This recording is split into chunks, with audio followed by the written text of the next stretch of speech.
Hi, I'm Ensign Strider, and this is my Red Hood and the Outlaws issue 33 review. Now, first things first, cover art. Yet again, very solid, very pretty to look at. But the problem is, it's yet another team cover. It's just showing the team on the front, and it's not giving you any sort of hint as what's to inside. Which I do prefer, if I'm perfectly honest. This gives you a hint of what to expect going into it, and as with the last issue and with this issue again, it's just a team image. Can we have an image of the actual content inside, please? Now, the art on the inside is great as well. It serves its purpose well. There's some nice the first half of first 2/3 of the issue are I don't know, they seem to me very like washed out colours, and you do see Starfire fully dressed for a change. It seems very washed out with like hazy edges, at least to my eyes, which is a flashback, so it serves this entire sequence very well, the art in this particular issue. So it's nice to look at, and the art is pleasing all the way through. There are no confusing panels, which happened on a couple of occasions in the previous issue 32. Unfortunately, I can't say that I enjoyed the storyline that much, to the extent that this will be my last Red Hood and the Outlaws review. I will not pick up another issue after this. The storyline is a flashback for the first 2/3 of the story, revolving around Starfire, which is all well and good, and you know, I do enjoy Starfire as a character. Maybe not so much in this series, but I did enjoy Starfire as a character.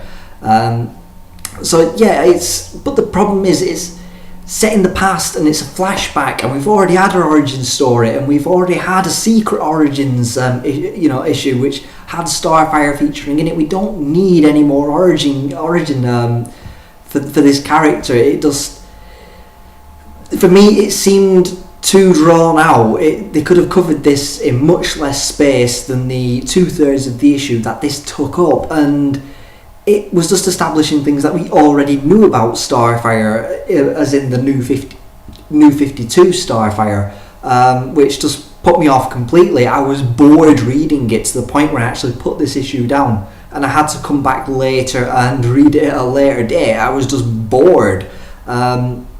So I'm going to come to the story in a minute. And the last third of the story, it just cuts to Red Hood and Roy, and then back to Starfire. But the problem with the issue is the whole overall feel is fun and, you know, adventurous, but it shouldn't be that way. Not when the story you're dealing with is about slavery. You shouldn't be feeling that this is a fun and adventurous comic when it's dealing with slavery. When you're putting this out there, I mean, this is rated T for teen. It's like right there. You know,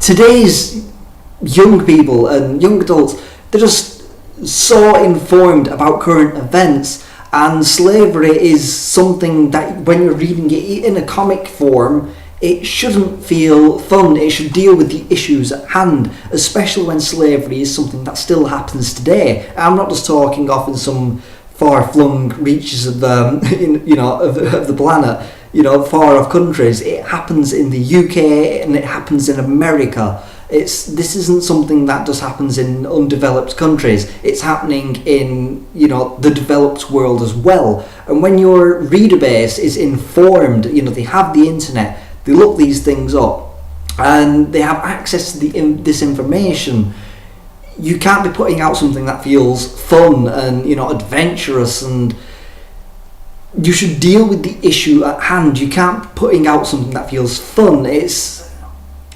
hard when you're dealing with subject matter like this. You can't be putting out a fun, adventurous and colourful and lively comic. you have to deal with the issue respectfully, and I wasn't getting any sort of feeling of respect for the subject matter at hand, which left a bad taste in my mouth. I can't go on reading this comic if it's going to be talking about slavery and it's going to be like fun and colourful and adventurous and, you know, some jokes in there as well. You can't handle that this way. It's not right, and it's unfortunate. It's just, I don't like Scott Liddell as a person, but regardless, when it comes to reading his comic, I have to judge the content inside. The art is great, I enjoyed the cover and it looks nice, even though it could give more of a hint as what happens inside. And the storyline, yeah, it's enjoyable, but should you really be enjoying it when it's covering the subject matter that it is? It should make you think and make you feel a little bit uncomfortable. So, you know, for the less informed, they can go out and maybe discover more about this. And I'm going too deep into this, and this is probably going to be one of the worst reviews that I've ever done. But it's just, today, any average comic reader or people who don't even read comics, they know about this stuff, and it's happening in the world we live in. And fortunately, the writer isn't talented enough to cover this in a serious and mature way, and it's really one of the worst comics that I've read recently, and I can't really say any more than that. So this series is one to avoid. Now, it's easy for anyone with a webcam and access to the internet, or anyone with a keyboard and a blog, to just slate something and say it's terrible. Where the real test is if you can find someone who is willing to say, here's how I would make things better. So for one, I would remove Starfire out of the Red Hood and the Outlaws on a permanent basis. She doesn't wear the mantle outlaw or anti-hero well, and this character is paired up with these guys, and she always feels a little out of place, so I would remove her completely. This isn't some me complaining or like I've got some love for the Teen Titans of yesteryear. I'm all for progression, and I wouldn't just say that I used to like her in the Teen Titans. I would see her in a solo series on her own, maybe dealing with such things as race, because let's face it, she is an alien, and fame, and what's the other... No, there was something else that, like, if I was to write a Starfire standalone tale, that I would do. It's just, and these themes need to be explored. It's just, and I think Starfire would be a good, a good way to portray these issues in a comic book form. And it's just, so she should probably have a standalone title. So it's not just me saying she should go back to the Teen Titans. We've established she's like in her 20s. In Red Hood and the Outlaws, a standalone series would be preferable. As for the actual Red Hood and Roy who are left of the Outlaws, Red Hood should remain unchanged. He should stay as he is in this iteration. There's nothing wrong with Red Hood's portrayal in this comic. I do enjoy it. And as for Roy, with Starfire leaving, or maybe what could change Starfire's mind to make her leave, is his alcohol problem. He should become back, dependent on drink yet again.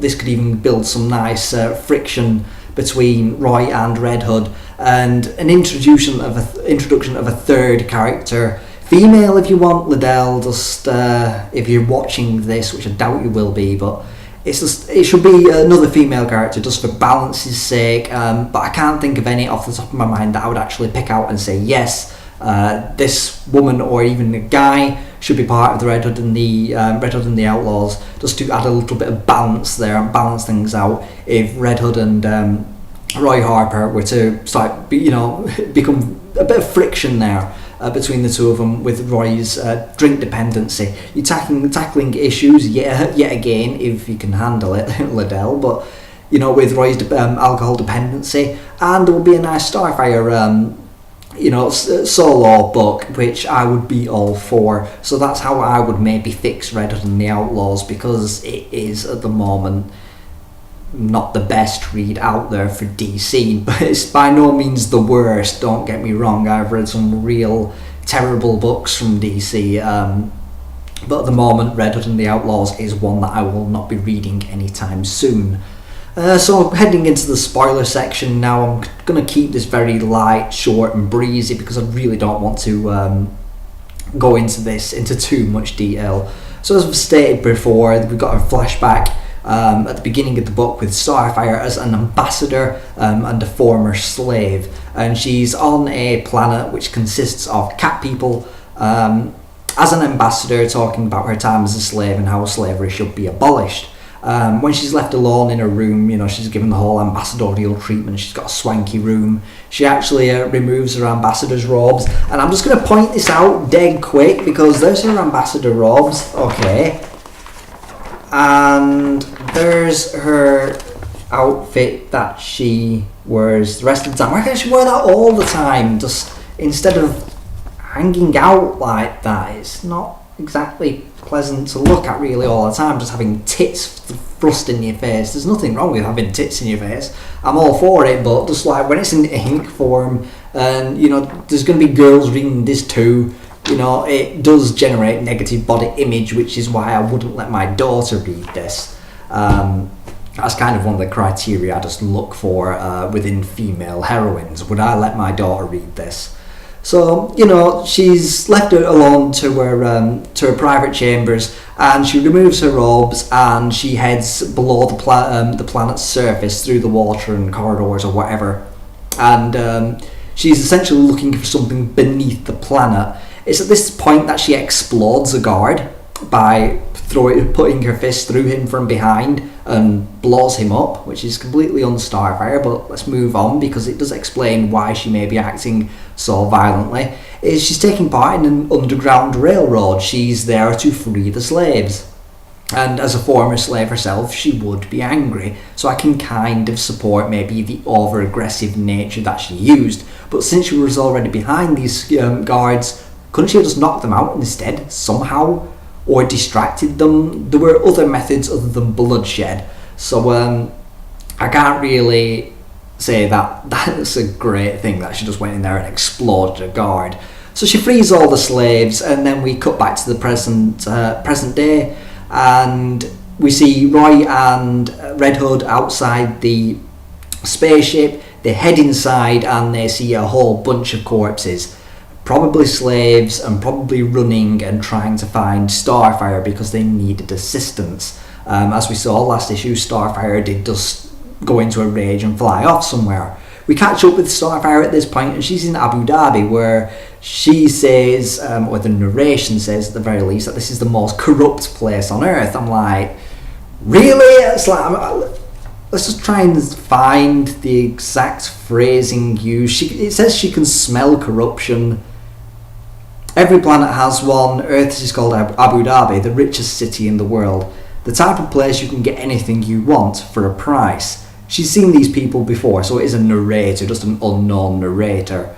Not the same faces, not even the same species, but she recognises royalty and privilege. She can smell the corruption.